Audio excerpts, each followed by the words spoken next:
तुम लोगों से जो कुछ कहेगा वो ही करना। ये संत यूहन्ना के सुसमाचार में 2 अध्याय में मां मरियम सेवकों से कहते हैं। इस वचन के साथ मैं शुरुआत करना चाहूंगा। मां मरियम के एक महत्वपूर्ण अनुभव मेरे जिंदगी में मैं खुद परख कर देखा है। वो शुरुआत करने से पहले मैं अपने आप को आपके सामने बताना चाहूंगा। मेरा नाम जॉय जॉन है। मैं सेंट मैरीज पैरिश नोएडा का एक सदस्य है। जब मैं बचपन में याद करता हूं, उस जिंदगी में जब याद करते हैं, मुझे मालूम है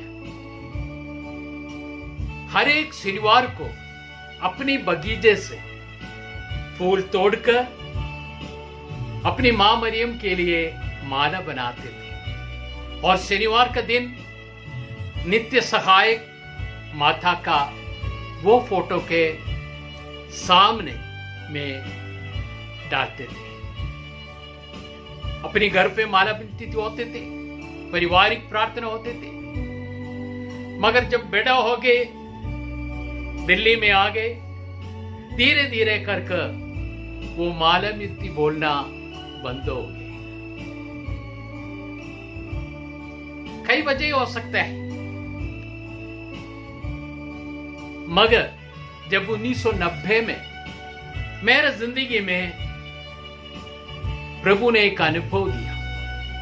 वो प्रभु की वचन सुनने के लिए मुझे पोटा आश्रम में जाने के लिए मौका मिला। मैंने पूरा वचन सुना 5 दिन में। उसके बाद मेरे मन में अपनी बुद्धि से एक विचार आ गए, अभी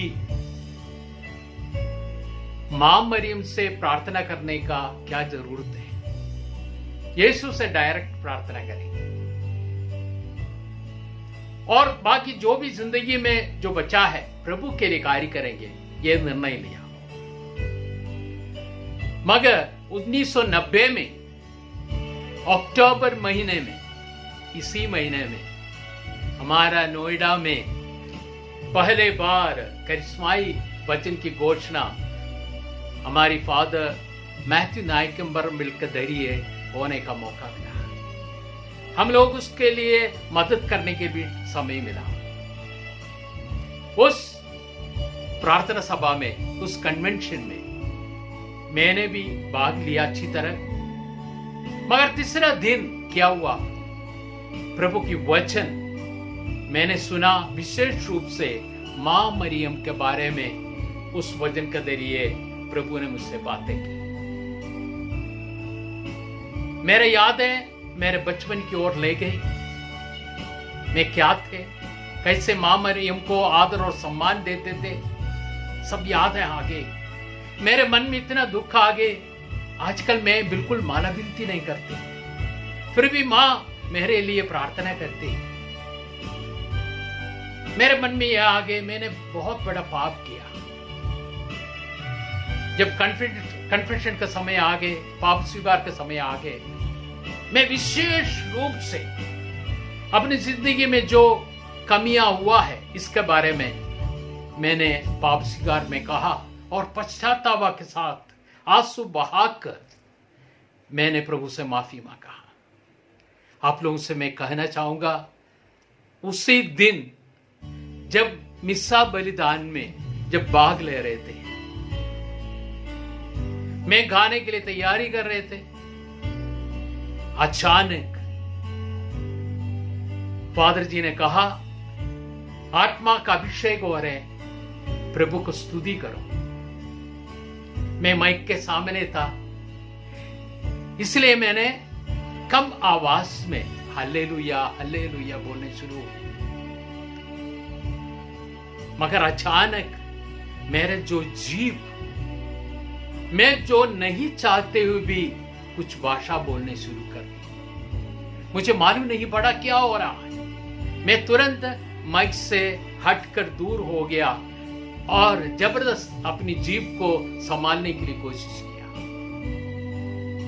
मगर और कुछ भाषाएं मेरे मुंह से निकलने शुरू हो गए। ये 3-4 बार हुआ।